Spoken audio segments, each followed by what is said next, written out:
Good morning, good afternoon, good evening. Hi, welcome to Stockpile Friday chatting. And today we're going to talk about getting back to basics, basic stockpiling tips. The number one thing we could do is start a grocery fund for stockpiling. Now, sometimes people maybe take a $5 bill every week and do it that way, and that's totally fine.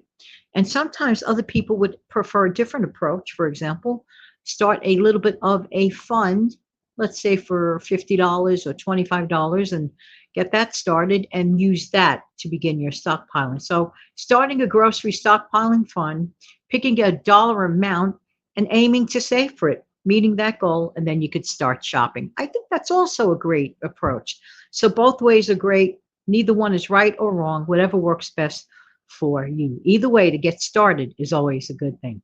Next, purchase shelf stable or non perishable items with a long shelf life, relatively speaking, anyway. Canned veggies last a long time. Canned beans last a long time if you prefer to do that. Dry beans last a really long time. Rice lasts a relatively long time, but brown rice does not. Brown rice starts deteriorating in about 6 months, if I'm not mistaken. Peanut butter is a great choice as well. Loads of protein. Got to keep an eye on that. Or all of it, really, for expiration. So just definitely keep an eye on that brown rice if that's something that you enjoy, but use it up. Okay. Next, find a cool, dry place for storage. That is important. If you store your stuff in humid, hot areas, I think that's self-defeating and would promote the food to decay. So I don't think that's a great idea. So definitely find a cool, dry place for storage and be sure that that area, that place is actually easy to access, for example, during an emergency. So make sure that the cool, dry place where you're stocking up is easily accessible. Makes a ton of sense, doesn't it? Next, besides food, we also have to keep our mindset and our eye out for things that have nothing to do with eating, but we got to remember water. You could go a relatively longer time without eating, but you can't go really long without water. That's a necessity. So whenever it's on sale, get your bottled water. I do notice that jugs of water tend to be a lot less expensive than individual bottles. Check in your local area to see if that sounds about right by you. But by me, it seems that way. Little by little, stock up for it, but it is absolutely an essential. No getting around it. Got to get water.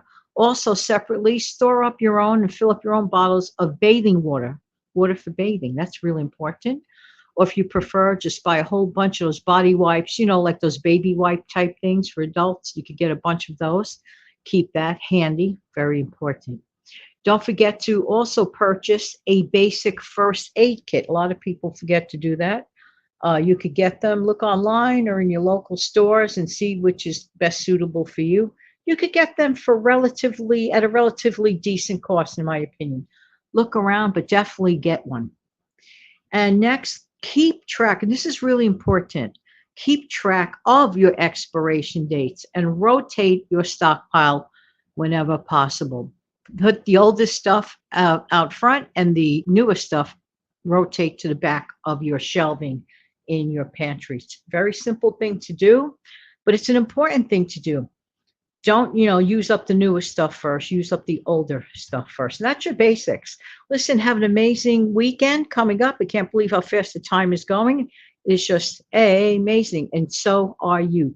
Thank you so much for being here. And I really do appreciate everybody's time. Take good care now. Bye-bye.